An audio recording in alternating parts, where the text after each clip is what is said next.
everyone, welcome back to my channel. My name is Meg. Back over here is Luna as per usual, and today I'm going to show you my crystal collection.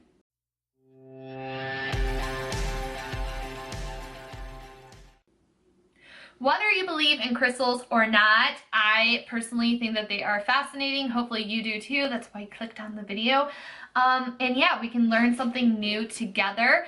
First, I'm going to start this series off by sharing my entire collection with you, and then after that, I'm going to post individual videos based on different crystals. So one video we'll talk about amethyst, and another video we'll talk about quartz and go into all the details with that. But first, if you could help me pick a name for this series, I would really appreciate it. The first thing that I came up to that came to mind was Crystal Corner, but then I thought maybe that's a little bit lame, so I had some friends suggest Stone Zone or the Crystal Gaze. So let me know your thoughts down below, which one you like best, or if you have something entirely different. I'm so open to suggestions, and once I go through each one that's in my personal collection, I may pick different crystals that are in my guidebook to just talk about in general, talk about the maintenance of them, cleansing them, the different formations, all that good stuff. We'll see where it leads, but for now, that's just kind of where the start of it is going to be. Anyways, let's go ahead and get this tour started. Before I go into the overview, there's one that when I filmed this, I didn't have it yet, but I'm so proud and I am so happy to say that I have this hunk of love. This is rose quartz. It's the biggest piece that I have in my collection, so you know, kicking this tour off with a bang. But at the time that I filmed the rest, I didn't have this one yet, so you get to see it now. So beautiful. I am so happy I found this. Anyways, onward to the rest. Today I want to give you an overview of my crystal collection. So this is my little area that I have set up in my house. So I'm going to kind of work my way through the different crystals. I'm not 100% sure on some of them, so if you think that you know what they are and I might not have identified them correctly, please let me know in the comments below because I would love to hear from you. So starting from left to right, I don't keep all my crystals out here on the shelf. It's just where I keep most of them, but I brought them all out so you can see them. So yeah, starting from left to right with this geode over here. I believe this first one is Chalcedony or Chalcedony. I just think that it's really pretty. I just love that it's just a giant geode and it has some depth to it. And it just has so much light and sparkle.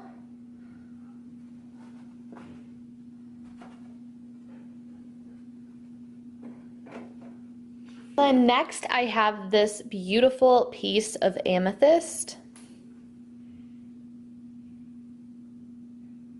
Back here is some clear quartz. Right here I just have a small handheld piece of rose quartz.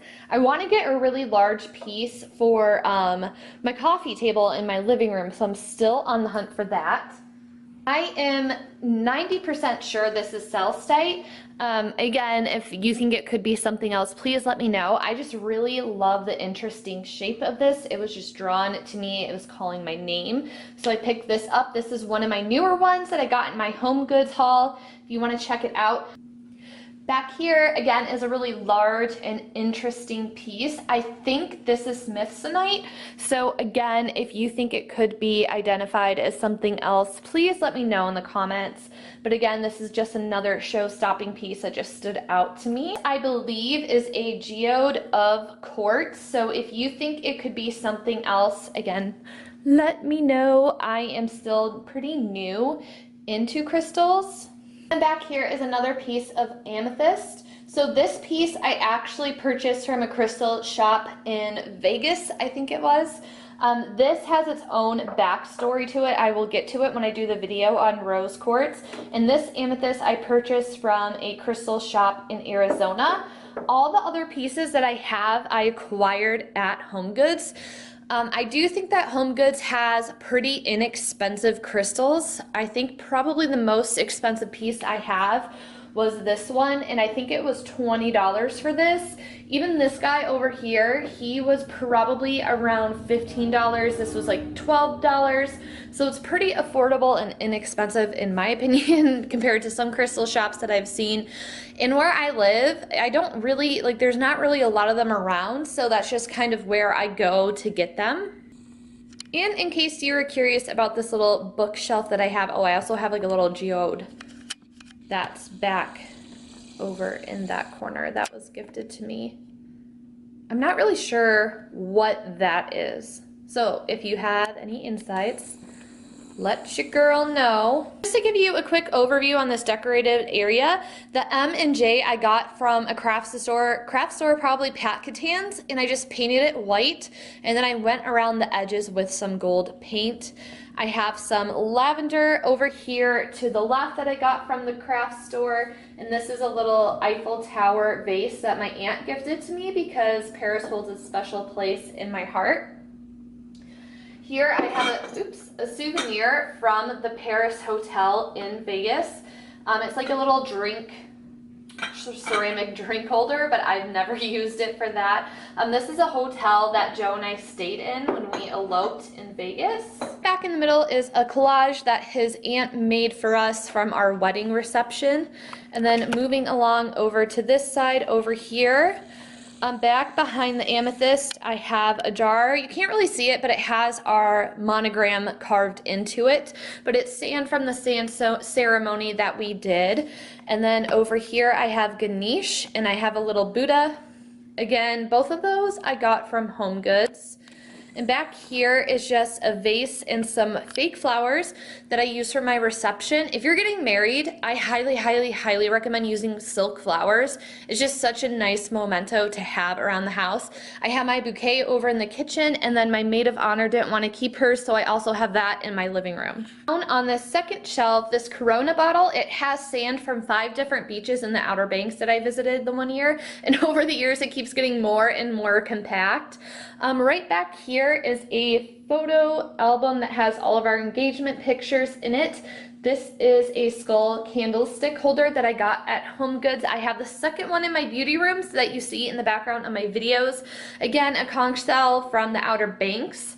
Back there is a picture of Joe and I from when we ate at Wahlburgers in Vegas. We used to go to Vegas often, like 2 to 3 times a year when we lived in the Phoenix area because it was just so close and convenient. I just have out the Iron Throne that's just, I don't know, it's just out year-round for decoration. I just have some mementos from family members that have passed. This is a little memento that my mom sent me when our family dog passed away last year. It just means a lot to me. It has her little paw print in it. This is my candle that I normally have up here when I don't have a billion crystals. I just have a family picture with my grandparents' parents. Back there is a Monet, little mini Monet poster that I got from when I was at the museum in Paris. And then over to the right is just some baseball memorabilia from our hometown, and then we also love going to New York to see the Yankees play.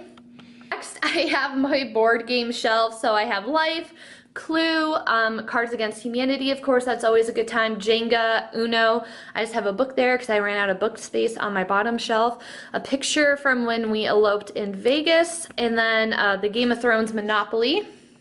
And then this bottom shelf, I'm not going to show you a ton because I have my yearbooks stacked up at the bottom and I don't really want to give that away. But I just have a bookshelf with a mix of books, mostly from my childhood and then some that I've acquired over the last few years. You're going to see in the bottom right corner is a ceramic zebra. I made that in high school my senior year and I just can't get rid of it. So that is this whole little decorative bookshelf area, and then my crystal collection. Like I said, I'm going to start doing Crystal Corner, I think is what I'm going to call it. Just a series going over the different crystals I have, the meaning behind them. So if anyone is curious and wants to learn more, I always love learning about crystals and stuff like that. So be sure to subscribe so you don't miss out on it. Thank you so much for watching this first episode of my crystal series. Again, I would love to hear your thoughts down below, and I will see you in the next one. Don't forget to check out my other videos right here and subscribe so you don't miss out when the next video of the series comes out. Thank you again so much for being here and for watching, and I will see you next time. Bye, everyone.